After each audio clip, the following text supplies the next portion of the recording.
So what's up mga homies? So nandito tayo sa Notorious Motorsports. So ngayon may mga back to school promo kami. So bago ang lahat, ipapakilala ko sa inyo si Sir. Anong name po nila? Call me Nas na lang. Nas. Nas, okay. Ganda ng pangalan niya, pang rapper, no? So sir, saan pa ho kayo galing? Cubao. Cubao, Quezon City. QC, okay. Saan niyo po narinig tong Notorious Motorsports? Actually, nakita ko lang. Naghanap kasi ako ng pagkakabitan ng exhaust. Exhaust, okay. Oo, ngayon, dumaan sa ko. Ako Notorious, mukhang maganda yung tunog.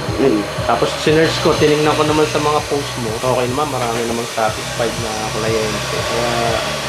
Kaya, ko na, dito na lang. Dito na lang, okay. So, pinagawa ni Bossing is exhaust, headers, intake, at nagpalagay din siya ng intercooler. So, ano ba yung expect mo magiging tunog, sir? Medyo maingay ba o yung sakto lang? Basic sounds lang. Basic sounds. Kumbaga, hindi naman ganun kaingay, no? Tapos, syempre, yung performance, importante. Syempre, oo. Tsaka yung quality. Quality, performance, at the same time, liligaya ka dun sa ano oras kayo nagpagawa rito, sir? Tumating ata mga mag-alas 12. Alas 12. Oo. So, 12 o'clock, pakita mo yung oras. Medyo patapos na kami ng alas 4. So, within 3 to 4 hours, ang gawaan ng exhaust system dito sa Notorious Motorsport. So, pagka may inquiry kayo, tawag lang kayo or mag-PM lang kayo sa page namin.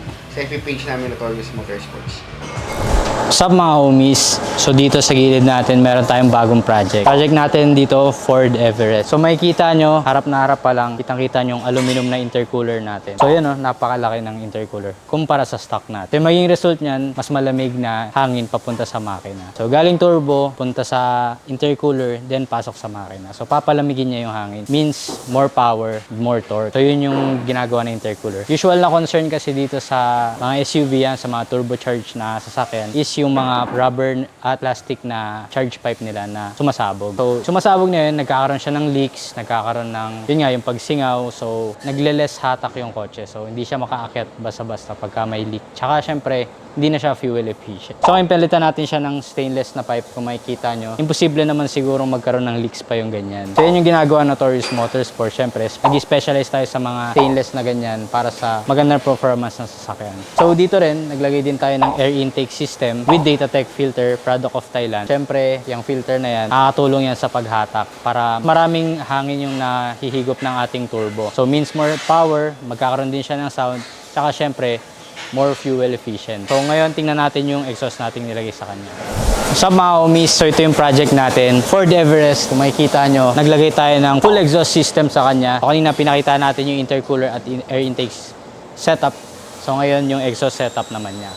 So ito, naka-side exit, dalawang Akrapovic na carbon muffler tips. Ayan, makikita nyo. Ito yung mga common na ginagawa ng Notorious kasi nga yun, maganda siya at yung usok palabas dito sa gilid. So hindi siya papuntang likod. So ayan, di tayo nagtanggal ng spare tire kasi di naman kailangan para sa clearance ng ating exhaust.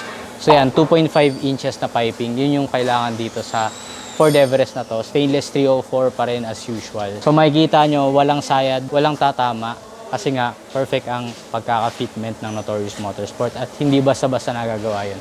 Tsaka yun, gumagamit tayo ng mga laser cut na flange para sa no leaks na pag-connect sa kanya at mas madali ang maintenance ng exhaust system. Tsaka yung ating, syempre, yung mahiwagang resonator natin. So yung resonator na yan, ito yung nagbibigay ng back pressure kahit na turbo diesel tong kotse na to. So turbo siya, kahit na diesel. So dapat may resonator pa rin. Hindi pa rin natin siya dapat ini-straight pipe. So ito nagbibigay ng power sa kanya para makalabas yung pinaka-exhaust natin. Makikita nyo naman kasi paliko-liko yung exhaust. So, importante to. So, huwag kayo makikinig na tinatanggal dapat yan. So, ayan. Yan dito. Lagay din tayo ng ating flexible pipe. Yung flexible pipe na yan, para yan sa pag-iwas sa pagkasira niya dahil sa vibration. Dahil yung makina at exhaust may sariling ninig yan. So, dapat may flexible pipe na nag-absorb sa kanya para hindi masira ang ating pagkakabit sa makina. At syempre yung mga brackets natin sa exhaust system. So yun, nag-downpipe na rin tayo. So ibig sabihin nun, tanggal catalytic converter na. So more power efficient, more sound, saka syempre no delay. So yun yung magiging result ng itong full exhaust system na setup natin. So ganun lang naman yun. So ngayon mga homies, pakinggan natin magiging tunog nito.